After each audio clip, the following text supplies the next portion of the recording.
the 234th anniversary of the Boston Tea Party, supporters of Ron Paul for president donned their revolutionary tri-cornered hats, hoisted the Don't Tread on Me flag, and demanded an end to the warfare welfare state and a restoration of our personal freedoms.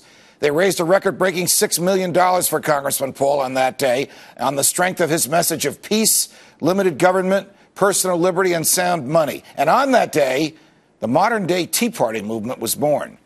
The Tea Party was at the front of the wave that swept Republicans into Congress in the 2010 elections. Yet for the dozens who claim to stand with the Tea Party, we can count the true believers on one hand. They are a group of Republicans who rejected Speaker John Boehner's toothless anti-war, anti-Libya war resolution in favor of Congressman Dennis Kucinich's substantive resolution. They rejected the Patriot Act and President Obama's expansion of President Bush's surveillance state. And they rejected permitting the government to borrow more money whenever it wants to. They've shown themselves to stand with the Tea Party, not by casting symbolic votes like those on repealing Obamacare and in favor of cut, cap, and balance, both measures with no chance of passing, but by casting substantive votes against the imminent expansions of the government. The narrative that the Tea Party is a purely racist movement forged in the aftermath of Barack Obama's election to the presidency is simply untrue. But that narrative was hoisted on you, my protester friends, in order to facilitate President Obama's deception. You see, without demonizing a prominent scapegoat like the Tea Party, the president's complicity in the Wall Street-Washington complex, against which you are now protesting, would be very clear.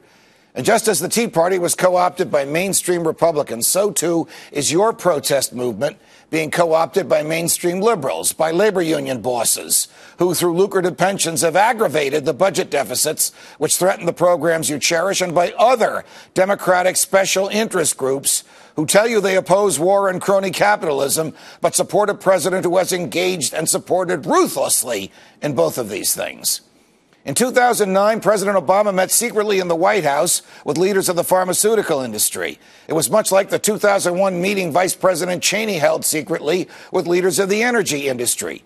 Both were egregious examples of crony capitalism, but only the latter drew your ire. Even though at President Obama's meeting, you should know this, he agreed to lock in a planned doubling of the price of pharmaceuticals in the next decade. Many of you, my protester friends, believe the president's health care reform law pushed back against big health companies.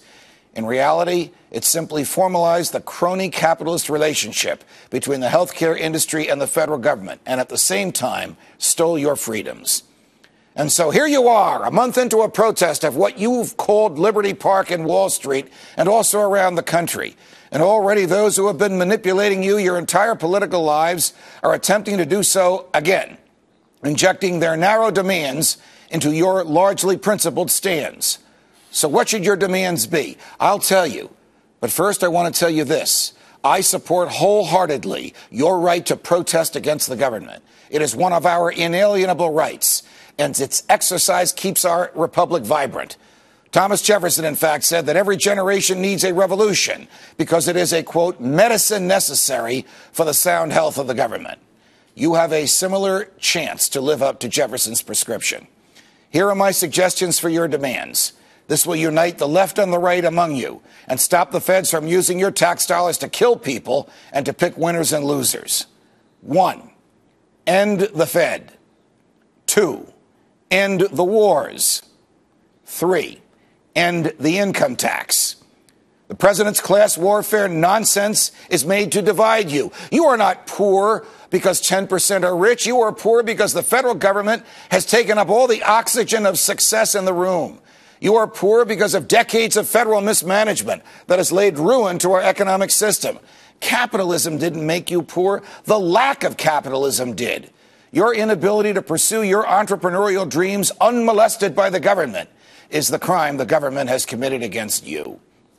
I don't know if these demands or any of them will be met just because you are occupying Liberty Park. Maybe in 2012, those principled Republicans I told you about who voted against the war and against the expansion of the government and against the bailouts will be joined by equally as principled Democrats and independents and young people such as you who can work together to reclaim the American Republic from the Wall Street, Washington oligarchy you are protesting against.